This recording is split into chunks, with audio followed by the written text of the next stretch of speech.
Night's purpose. Here, we explore real life and biblical stories that reveal what it truly means to live with purpose, especially as men navigate today's world. If you've ever felt lost, uncertain, or searching for direction, this podcast is for you. Let's light the way.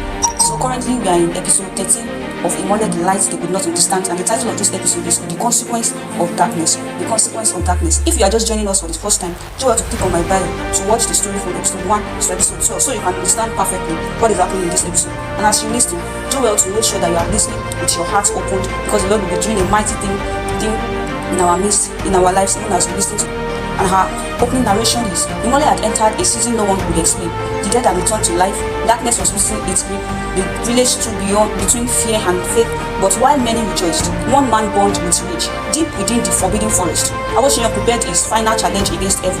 By night, the shrine was in chaos, sacred objects were scattered, the fire blazed violently. Awoshiyan paced back and forth, his eyes burned with anger. The news of Akonji's resurrection tormented him.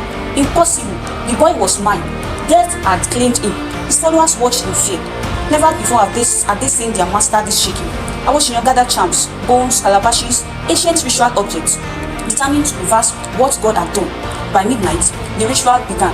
Dark chants filled the air. The winds howled through the trees. Awoshiyan raised his staff. Bring back the spirit of the boy. Take back the life that was restored. Let darkness reclaim what belonged to it. Again he chanted, again he called, again he demanded, but nothing answered. The spirit remained silent. For the first time, his followers saw uncertainty in his eyes. Suddenly, a brilliant light burst into the shrine, brighter than fire, brighter than the moon. The followers screamed and yielded their eyes. Before them stood a mighty warrior angel, radiant, terrifying, clothed in heavenly glory. A sword of light rested in his hand.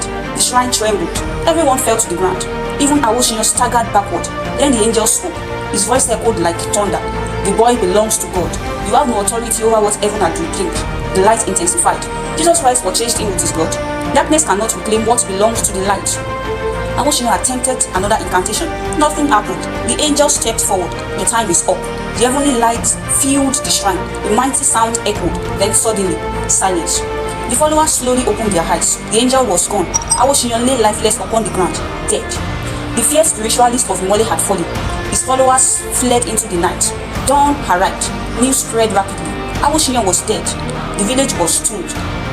Nobody would understand it. The remaining chiefs gathered quietly.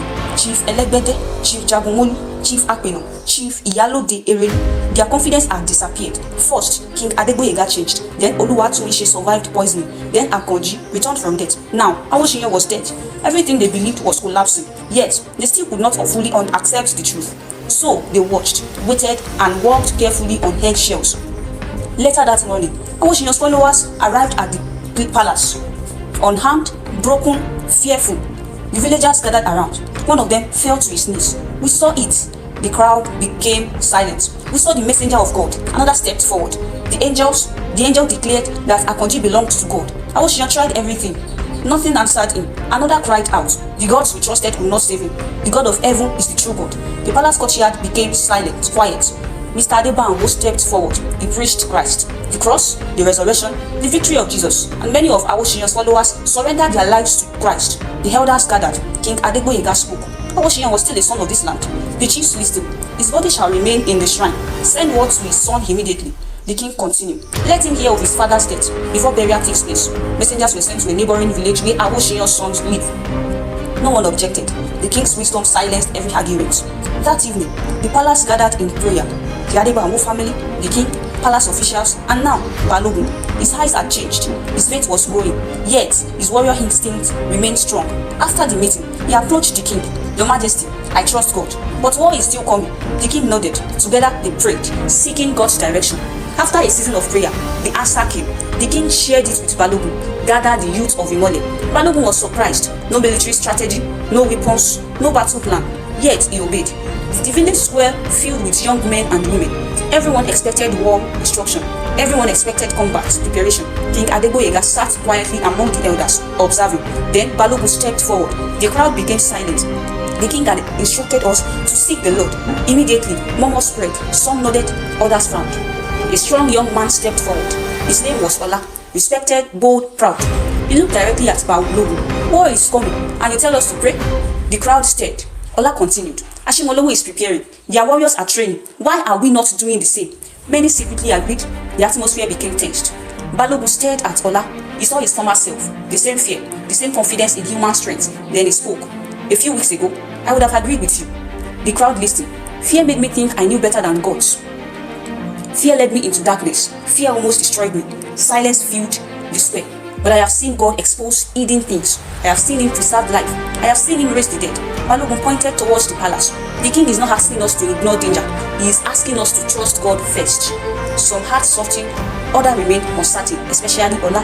As the meeting ended, 2 messengers arrived. The first announced, Awoshiyan's son has received the news. The second arrived moments later, breathless, covered in dust. His voice trembled. IMOLE warriors has begun moving. Fear spread instantly. The chiefs exchanged nervous looks. The youth became restless. Ola clenched his fist. Balogun remained calm. King Adegboyega remained at peace. And our closing narration for today is one enemy has fallen, another was approaching, and the greatest battle was no longer for the land of IMOLE, it was for the heart of his people. Now, in this episode, I would like us to see and observe how God instructs man, even in each of our day-to-day activities, when our peers, when our mates are moving forward, and he's simply asking us to wait, and it seems as though we are lagging behind. What happens in that phase? The only solution is just for us to continue to trust God, because He alone has our end in mind. He alone has the expected end for us, which is good, not bad. So the greatest thing is to trust God. Thank you for listening to Touch. If this episode spoke to you, share it with someone who needs it. And remember, your story is not over. Your purpose is still waiting. See you in the next episode. My name still remains Elizabeth. God bless you. Bye.